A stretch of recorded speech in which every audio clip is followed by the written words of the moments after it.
de Toro Loco from Miami pa' mi gente. Este es el show temático con nuestra realidad, donde abordamos los sucesos de la actualidad. Historias de personas que cumplieron sus sueños, que creyeron en sí mismos y lo lograron con empeño. Directo de Miami, el show de Toro Loco, that the real Cuban power, no hay quien pueda con nosotros. Dinámico, explosivo, exuberante, muy potente. Este es el show de Toro Loco from Miami pa' mi gente. Informativo, bien caliente, bien frontal, irreverente. Este es el show de Toro Loco from Miami pa' mi gente. Hablando de entretenimiento, farándula. Este es el show de Toro Loco from Miami pa' mi gente. ¡Aprenda! Toro fans, bienvenidos a una noche más de El Toro Loco Shows, aquí en Mega TV, donde la noche va a estar llena de sorpresas. Bueno, vamos a empezar hablando de nuestros looks de You Are Beautiful by Nelly, unos outfits espectaculares de un boutique aquí mismo en Miami, Florida, así que Toro fans, abajo tienen toda la información que necesitan. Y como siempre, nuestros accesorios de Grain of Sand by Annette, que siempre tienen las mejores colecciones en tendencia para el verano. Toro fans, no se muevan de sus asientos, que esto comienza ya. Buenas noches, Toro fans. Hoy tenemos un programa muy especial y un invitado muy querido por toda nuestra comunidad, especialmente por la ciudad de El Doral. En la casa hoy le damos la bienvenida a Juan Carlos Bermúdez, el alcalde fundador de la ciudad del Doral. Gracias por acompañarnos hoy.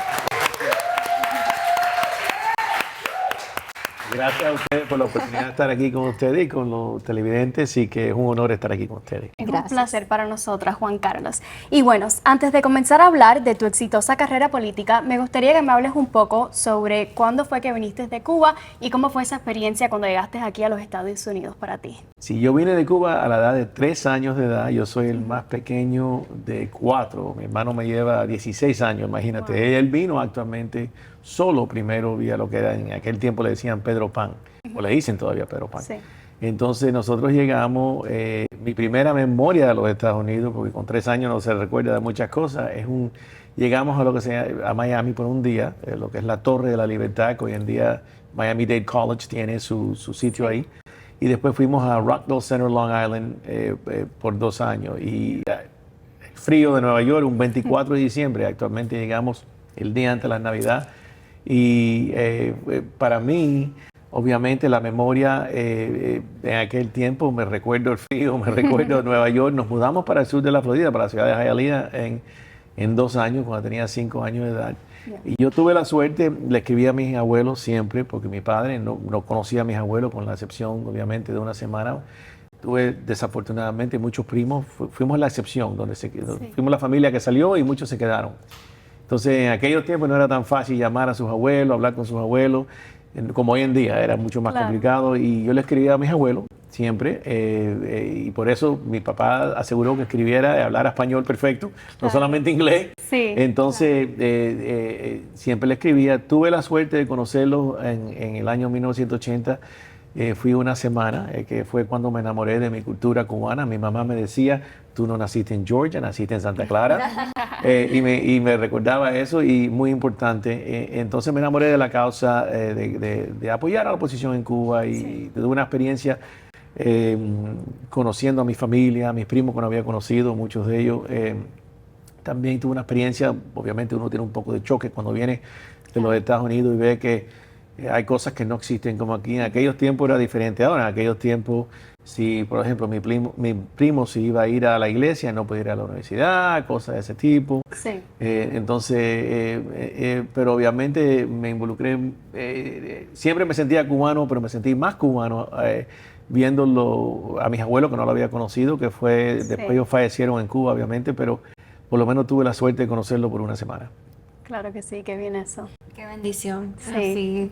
Te conectaste con tu cultura nuevamente. Absolutamente. Yeah. Es interesantísimo porque antes de ese viaje, uno cuando viene tan joven a los Estados Unidos, hay veces uno, no voy a decir rechaza, pero uno dice, bueno, esos cuentos no son verdad. Pero cuando uno llega, y yo tenía primos en Santa Clara, obviamente, familia en Santa Clara y también en La Habana. Entonces, un tío que había vivido en La Habana por mucho tiempo había sido actualmente, durante la República, el director de lo que era Colombia, el campamento militar. Sí. Y tuve la suerte de conocerlos y me enamoré de la causa de Cuba. Primero, para ser sincero, todo el mundo me trató muy bien.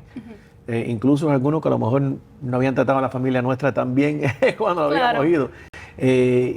Pero fue una experiencia que cambió, por lo menos para mí, la trayectoria de mi vida. Porque después que salí de la escuela de Derecho, porque estudié en la Universidad de Miami, en aquel tiempo yo estaba en high school, pero saliendo de ahí fui a la Universidad de Miami, después estudié de Derecho y me involucré muchísimo, obviamente, en apoyar a los abogados independientes, a muchos grupos que todavía apoyo mucho a la oposición, no solamente en Cuba, pero en Venezuela, Nicaragua y otros países donde yo creo que es importante. Vi también lo que Cuba es un país tan bello, tan lindo. Cuando fui a Santa Clara, un tío me llevó al Escambray a comer un poquitico de caña directamente, morder la caña. Así que fue una experiencia muy bella. Bueno, yo me relaciono mucho con esa experiencia porque también soy inmigrante de Cuba. Yo vine a los 5 años y tengo familia en Santa Clara, aunque nací en La Habana. Y bueno, también voy a mi pregunta favorita, que tiene que ver con las leyes. Soy estudiante de leyes hoy en día y es una carrera muy bonita, es una carrera muy bella, aunque es muy dificultosa. O sea, una carrera que tienes que ponerle todo tu corazón. Y hablando un poquito de eso, quiero que me digas cuál fue tu motivación para graduarte como abogado. ¿Qué fue lo que te motivó a llegar y decir, esta es la carrera de mis sueños? Es interesante porque como niño o quería jugar en la Liga Mayores, ¿okay? O en el NBA, uno de los dos, jugando baloncesto, pelota, o fútbol americano, o ser abogado. Y es interesante porque mi papá, como joven en Cuba, siempre, él terminó en el negocio y dueño de arrocera, bodega, etcétera, pero él siempre le gustaba ser abogado, ¿no? Y no sé si era que yo discutía tanto siendo el más joven o cuál es la razón. Pero yo creo que parte de la justicia, a mí me gusta ser justo con las personas y yo creo que la abogacía es algo que y yo sé que hoy en día hay veces las personas critican porque la percepción, en mi opinión errónea, es que muchos de las personas, los abogados que yo conozco, y muchos de los cambios importantes, incluso la democracia en este país, fue fundada por los abogados. Creer en la justicia, la honestidad, tener una oportunidad de que alguien determine si uno está bien o está correcto o no está correcto, que no existe en nuestros países. Es muy importante. Claro. Hay un concepto en la ley que es muy interesante. En inglés el dicho es innocent until proven guilty en los Estados Unidos, pero en el resto de Europa, en el mundo donde se sigue el código romano, uno es culpable hasta que es inocente, que es diferente. La abogacía para mí es algo que siempre me gustó de ser joven, el debate, etcétera, y tuve la suerte de ir a la Universidad de Miami primero undergrad y después los 3 años a la Universidad de Notre Dame. Y como estás interesada en la abogacía, déjame decirte, el entrenamiento de ser abogado me ayudó muchísimo para ser un alcalde fundador, porque me ayudó muchísimo en entender cómo llegar a dónde queremos llegar en un proceso donde coordinamos con otra persona para llegar a una solución. Es una gran base, una gran fundación para lo que viene próximamente. Sí, y es interesante porque el sistema que se usa en los Estados Unidos, lo que se llama el Socratic Method, el sistema de Sócrates, donde uno tiene que preguntarse cómo uno llega a la conclusión, o sea, el pensamiento lógico, que para mí es muy importante, me ha ayudado mucho en la política, porque cuando yo veo un tema, no lo analizo simplemente de la manera más fácil de analizarlo, sino uno se pone a indagar a ver si a corto, a medio y a largo plazo, ¿cuál es la mejor solución? Porque a corto plazo todo el mundo tiene la solución, pero a medio y a largo plazo no. Eso ha sido gran parte de su éxito. Claro que sí. Y bueno, has tenido muchos logros como alcalde de la ciudad del Doral y me encantaría que me cuentes cuál ha sido el logro más importante para ti. Mira, y esto es interesante porque hemos tenido muchos logros, hemos ganado batallas contra el condado, contra otra gente, pero el logro más importante es crear comunidad. Cuando nosotros empezamos la ciudad en el año 2003, yo tuve el don o la suerte de Dios darme la oportunidad de ser el primer alcalde, no había el concepto de la comunidad del Doral. Todo el mundo le decía West Dade, sabían que había Doral Resort, pero no era. Hoy en día los residentes, incluso los negociantes, están felices de ser parte de la ciudad de Doral. Y cuando uno, por lo menos en el caso mío, cuando veo un muchacho joven, una muchacha joven que estudió y yo pude hablar delante de su clase o cuando fui al alcalde fundador, y ahora vienen, estudian en universidades por todos los estados, vuelven y me dicen, Mayor, estoy votando por ti. Me acuerdo cuando fuiste a mi graduación en 5º grado, estoy tan feliz de vivir en Doral. Yo creo que crear comunidad ha sido lo más importante de todo. What a good feeling. Yeah, it's a great feeling because uno se pone a pensar y uno se sienta tan feliz que ellos se recuerdan. Me ha ocurrido en unas cuantas ocasiones y para mí crear comunidad, y ahora que tenemos tantas personas que están felices de vivir o trabajar o tener un negocio en Doral, ya tenemos ese concepto de comunidad. Hemos tenido muchos otros logros, pero el importante para mí es ese sentimiento de los residentes, incluso los negociantes, de que están felices que están en Doral. Sí.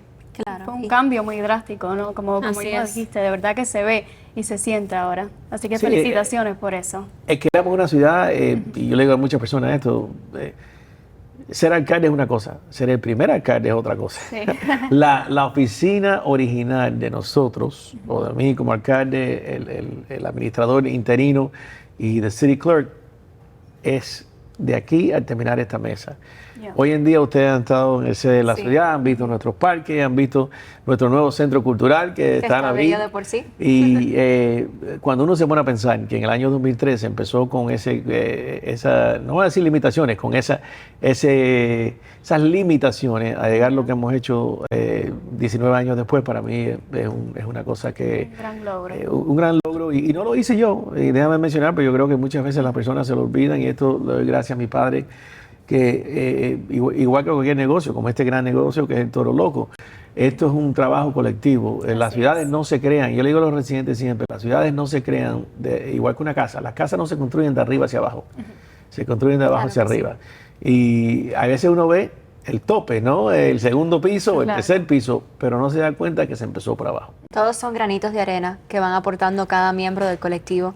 Y hablando un poco sobre ese sentido de comunidad y ese sentido de grandeza que has logrado en la ciudad de Doral, la revista Forbes señaló que la ciudad de Doral era como la segunda mejor ciudad en los Estados Unidos para vivir bien, trabajar y retirarse, que creo que es un gran logro en nuestra comunidad aquí en Miami. Así que cuando empezaste, ¿tú te imaginaste que tú ibas a poder lograr esto para la ciudad de Doral?